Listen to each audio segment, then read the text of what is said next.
사실 뭐 현대인들은 스마트폰 보는 것도 그렇고 여러분들 실제 직장에서도 컴퓨터 그리고 학생들 책 이렇게 보는 것처럼 자세, 앉는 자세와 그리고 이 목의 각도 등으로 인해서 사실 우리의 척추는 하루 종일 눈을 떠서 잠드는 시간 전까지 하루 종일 혹사당하고 있다고 해도 과언이 아닙니다.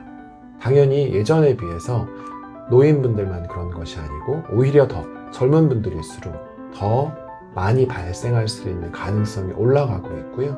사실 이거는 다른 여러 가지 심혈관계 질환, 당뇨병 등등등과 마찬가지로 우리의 생활 습관과도 밀접한 연관이 있기 때문에 오히려 어르신들보다 젊은 분들이 더 조심하셔야 된다고 말씀드릴 수 있습니다.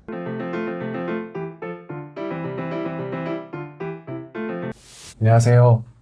척추는 습관을 기억한다를 집필한 웰리스 멘토 백운기입니다. 화면을 통해 독자분들과 예비 독자분들을 만나 뵙게 되어 너무 반갑습니다.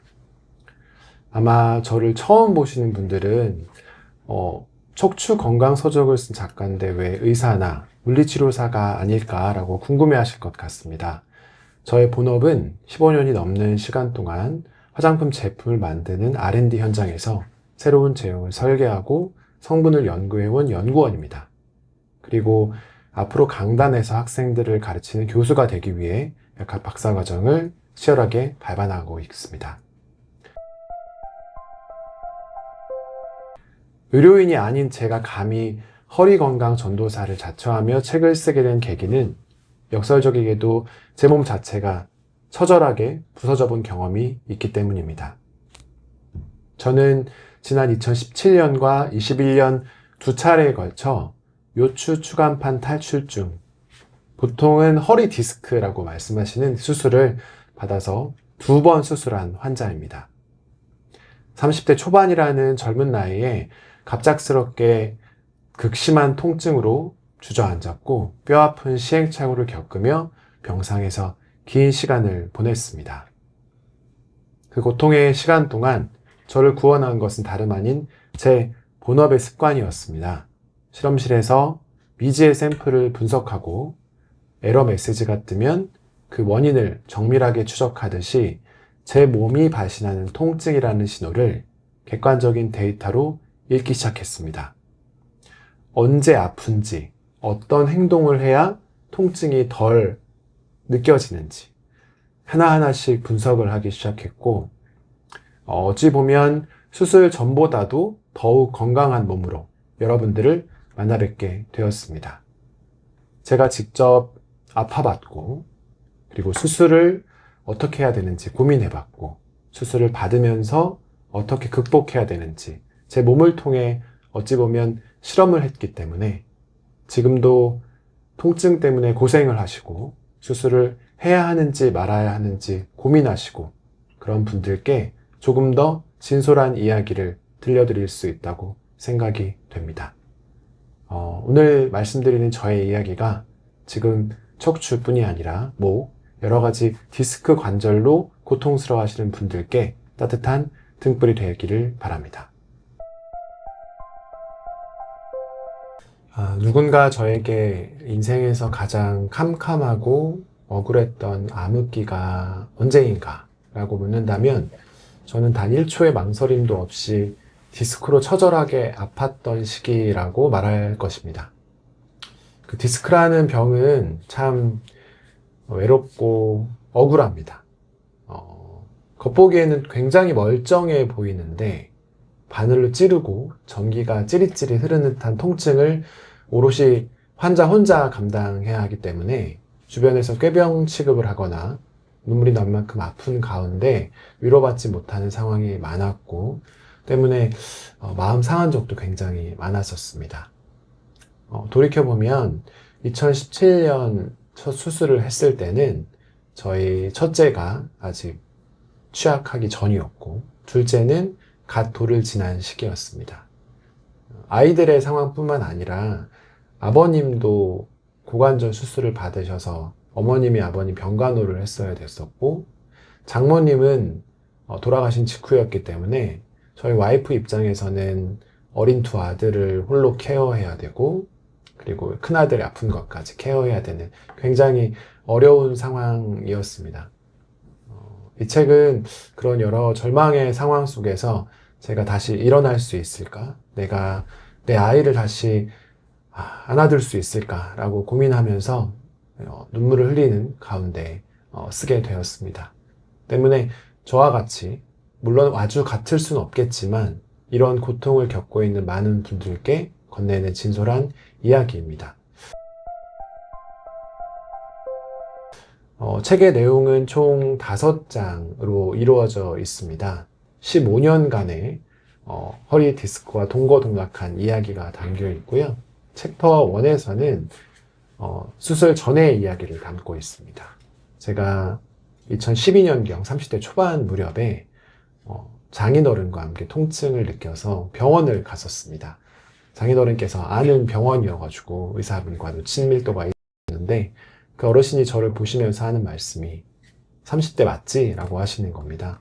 근데 허리는 60라고 말씀하셔서 저 혼자 간 것도 아니고 장인어른이랑 같이 간, 그리고 신혼 때였기 때문에 굉장히 그때부터 저와 디스크의 동거동락이 시작되었습니다. 사실 다들 말씀하시는 것처럼 디스크, 허리에 칼 대면 큰일 난다 라고 하시죠. 그래서 몇 년간을 벌침을 맞고 진통제에 의지하면서 좀 버텼던 그 수술 전의 과정을 담았습니다. 챕터 2에서는 차가운 수술대 위에서 겪는 이야기들을 좀 담아냈습니다. 수술을 한 번쯤 받아보신 분들은 많이들 느끼실 건데요. 대수롭지 않다고 느낄 수도 있지만 막상 차가운 수술대에 누워서 그 순간에는 내가 다시 눈을 뜰 수 있을까? 이러다가 다시 내가 빛을 못 보고 어떡하지라는 두려움이 있습니다. 그리고 사실 아시는 것처럼 수술 후에 회복하는 그 병상의 기간 동안 굉장히 지루하고 세상과 단절되어 있기 때문에 견뎌내기가 쉽지 않은 순간입니다. 그때 어떻게 제가 잘 극복을 했는지를 담아냈고요. 챕터 3번째는 수술을 하고 난 후에 일상으로 복귀하기까지 회복에 대한 내용들을 좀 담았습니다. 이 부분에서 사실 여러분들께 좋은 습관, 어떻게 하면 잘 회복된다, 어떤 부분을 좀 주의해야 한다를 사실 저 역시도 일반인이고 직장 생활을 하는 직장인이기 때문에 어떻게 눈을 떠서 회사에 가고 학교에 가고 어떻게 잠을 들고 하는 그 일련의 과정들을 좀 담아내려고 노력을 했습니다. 챕터 4가 원래 저의 의도로는 마지막 챕터였습니다. 그래서 직립보행을 하는 사실 인간에게 있어 디스크는 숙명과도 같기 때문에 이 디스크를 함께 끌어안고 동반자로서 살아가야 한다는 그런 마음가짐을 담아내면서 잘 마무리를 하려고 했었고요. 그러면서 이제 책을 집필하고 시간이 지나가면서 제가 또 다른 이벤트를 겪게 됩니다. 그러면서 추가로 한 게 되시 챕터 5에 대한 내용입니다. 어떤 이벤트가 있었냐면 바로 목에 대한 이야기입니다. 뒤에서도 말씀을 드리겠지만 사실 우리가 생각하는 척추는 허리뿐만 있지는 않습니다. 허리는 사실 어떻게 보면 가장 아래쪽에 작은 부분에 불과하고 그 척추의 첫 번째는 바로 목, 경추에 해당되는 것이죠. 이 부분이 무너지면 사실 전체가 무너진다고도 볼 수 있습니다. 뒤에서 자세히 말씀드리겠지만 제가 24년도에 이직을 하면서 목에 통증을 느껴서 그때부터 진짜 내가 척추에 대해서 조금 더 잘 생활을 하려면 목부터 잘 관리해야겠구나라는 느낌을 받고 챕터 5를 추가하게 되었습니다. 그래서 말씀드린 수술 전에 챕터 1부터 수술 중, 그리고 수술 후, 그리고 관련된 마음가짐, 마지막으로 목까지 해서 총 5개의 챕터로 구성되어 있습니다. 5개의 챕터지만 사실 이 책이 전하고자 하는 핵심은 단 한 가지입니다. 사실 디스크라는 어떤 질병은 완치 후에 딱 끝나는 일회성의 질병이 아니고 우리의 일상적인 습관을 고스란히 저장하는 거울이라는 사실입니다. 여러분들이 그리고 저도 그렇고 척추 때문에 어떠한 삶이 무너지지 않도록 잘 지켜내는 것이 중요하다는 마음가짐으로 쓰게 됐고요. 제가 일반인이지만 10년이 넘는 기간 동안 많은 경험을 했고 저 역시 연구원으로서 과학적인 시각으로 분석을 했습니다.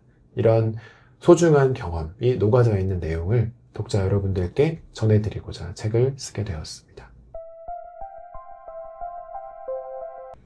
사실 저도 그렇고 아직까지도 많은 분들이 디스크라고 딱 하면 그 어르신들이 약간 허리 이렇게 하면서 목 이렇게 하면서 아픈 거 아니야? 라고 생각들을 많이 하실 거고, 뭐 당연히 자연스럽게도 노환에 따라서 추간판 탈출증과 관련된 질병들이 늘어나는 것은 사실입니다. 하지만 아까 앞서 말씀드린 것처럼 저 역시도 저의 첫 번째 디스크 인지한 것은 30대 초반이었고, 최근에 혹시 더 늘어나는 건데, 사실 뭐 현대인들은 스마트폰 보는 것도 그렇고, 여러분들 실제 직장에서도 컴퓨터, 그리고 학생들 책 이렇게 보는 것처럼, 앉는 자세와 그리고 이 목의 각도 등으로 인해서 사실 우리의 척추는 하루 종일 눈을 떠서 잠드는 시간 전까지 하루 종일 혹사당하고 있다고 해도 과언이 아닙니다. 당연히 예전에 비해서 노인분들만 그런 것이 아니고 오히려 더 젊은 분들일수록 더 많이 발생할 수 있는 가능성이 올라가고 있고요. 사실 이거는 다른 여러 가지 심혈관계 질환, 당뇨병 등등등과 마찬가지로 우리의 생활 습관과도 밀접한 연관이 있기 때문에 오히려 어르신들보다 젊은 분들이 더 조심하셔야 된다고 말씀드릴 수 있습니다.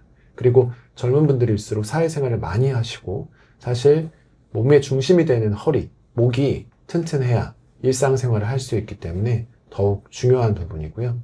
그렇기 때문에 이 젊은 디스크, 조금 이른 디스크의 조짐을 어떻게 확인할 수 있는지 저희 연구원의 시각으로 좀 하나씩 짚어드리도록 하겠습니다. 첫 번째로 저도 역시 겪었던 건데요. 약간 꾀병과도 같은 허리 통증, 그리고 단순 근육통에 대한 오인입니다. 저희 회사에도 어떤 다른 팀장님께서 가끔 어떻게 하시냐면 이 등 쪽에 마사지를 이렇게 하시더라고요. 아마 등이 뻐근한 경험들은, 그리고 허리가 뻐근한 경험들은 너무나 많은 분들이 겪으실 겁니다. 그리고 그렇기 때문에 우리가 파스라는 것을 많이 붙이죠. 그리고 계속적으로 어딘가를 주무르고 마사지를 합니다. 물론 당연히 근육통이 있고 마사지를 통해서 개선이 되는 부분들은 분명히 있습니다. 하지만 근육과 이 또 디스크와는 연관성이 밀접하고요. 뒤에도 말씀드리겠지만 예를 들어 내가 갑작스러운 등의 통증이 있다, 갑작스러운 다리의 통증이 있다, 사실 이런 것들은 비단 그 부분의 통증이 아니라 결국 척추로부터 연결된 통증이라고 생각할 수 있습니다. 여기서 말씀드리는 건 근육통을 단순한 근육통으로만 너무 가볍게 넘기지 말아달라는 말씀을 드리려고 했던 겁니다. 근육통이지만 그 시작은 디스크일 수 있기 때문에 이런 미비한 작은 신호라도 놓치지 않는 것이 중요합니다. 두 번째로 조금 더 중요한 것은 척추 자체보다 아까 말씀드린 요통의 경우 하지 방사통이라는 것이 있습니다. 아마 디스크로 한 번쯤 아파보신 분들은 그거 뭐 말하는지 아실 겁니다. 쩌릿쩌릿한 증상인데요. 요추 쪽에 신경이 눌리게 되면 자연스럽게 하지로 가는 부분의 신경이 일정 부분 눌리고 결국 그 부분이 쩌릿한 통증으로, 이거를 저희가 하지 방사통이라고 합니다. 사실 되게 신체가 놀라운 것이 허리 부분에 어떤 문제가 생겼는데 발끝이 굉장히 아프고 다른 쪽에 문제가 생겼는데 반대쪽이 움직일 수 없는 경우들이 꽤 생기거든요. 사실 디스크적인 측면에서 이렇게 되는 거는 위험한 신호이긴 합니다. 물론 뒤에서도 말씀드리겠지만 그렇다고 해서 바로 수술을 해야 되는 건 아닙니다. 근데 저 같은 경우에는 어떻게 다 수술하게 되냐면 그 눌린 신경 때문에 마비가 오는 증상까지 왔습니다. 이런 경우는 수술을 고려해야 되는 것이기 때문에 내가 만약에 쩌릿한 통증이 온다라고 하면 이거 디스크 한번 하고 의심을 해보실 필요가 있습니다. 세 번째로는 조금 더 의학적으로 넘어가 보겠습니다. 우리가 하지 직거상 검사라고 부르는 것이 있습니다. 아마 한 번쯤 병원에 가서 그 의사분 말씀을 듣고 병상에 누워보신 분들은 해보셨을 건데요. 다리를 이렇게 들어 올리는 동작을 취했을 때 일반적으로 한 50도 이상 60도 정도까지는 자연스럽게 올라가야 합니다. 물론 조금 유연성이 떨어지시는 분들은 뻐근하게 올라가시긴 하시겠죠. 하지만 그게 불가능하거나 엄청난 쩌릿쩌릿한 증상이 있지는 않습니다. 그 당기는 증상과 저린 건 다르기 때문에요. 근데 내가 그렇게 했을 때 조금만 들어도 저린 증상이 나오고 도저히 내가 더 이상 들어 올릴 수 없다라고 한다면 그 부분에 특정 문제가 생겼다는 것을 암시할 수 있기 때문에 사실 그거는 굳이 병원을 가지 않으시더라도 자기가 누워서도 얼마든지 들었다 할 수 있기 때문에 이 부분을 조금 인지하셨으면 좋겠습니다. 정리를 하면 내가 젊다고 디스크는 나랑 먼 이야기 이렇게 생각하시면 절대 안 되고요. 우선 아까 말씀드렸던 것처럼 근육통이 일정 부분에 계속 잦게 되고 그 부분을 충분히 마사지를 하고 뭐 파스를 붙이고 시간이 지났음에도 계속 동일한 증상의 근육통이 있다. 의심해 보셔야 되고요. 방금 말씀드린 하지 방사통, 내가 전혀 상관없는 다른 부위, 발끝이 막 쩌릿쩌릿하다. 이러면 의심해 보셔야 되고요. 마지막으로 내가 당장은 병원도 못 가겠고 MRI 찍는 거 너무 잘 어떻게 못하겠어 라고 하신다면 집에 누우셔서 다리를 들어 올리는 동작을 해보신 다음에 이게 그 말했던 그건가? 라고 하는 감이 오신다면 그때는 병원을 꼭 방문을 해보시기 바라고요. 병원을 방문하신 다음에도 CT 테스트라는 것이 있고 MRI 테스트가 있습니다. 이거는 CT보다는 MRI가 좀 더 입체적으로 여러분의 신체를 볼 수 있기 때문에 반드시 MRI까지 찍어 보시고 의료진과 잘 상담을 해보시는 것이 중요합니다. 나는 젊으니까 괜찮아지겠지라는 그런 아니라는 생각으로 계속 병을 키워나가시면 나중에 조금 더 큰일이 벌어질 수 있습니다. 제가 그랬고요. 몇 년 동안 그렇게 끙끙 앓다가 결국은 수술을 했기 때문에 여러분들께도 자신 있게 말씀드릴 수 있습니다. 내가 누군지 알아야 된다라는 요즘 메타인지란 말이 많죠. 내 몸이 어떤지를 잘 아는 그 메타인지가 있어야 여러분의 노화를 막을 수 있습니다.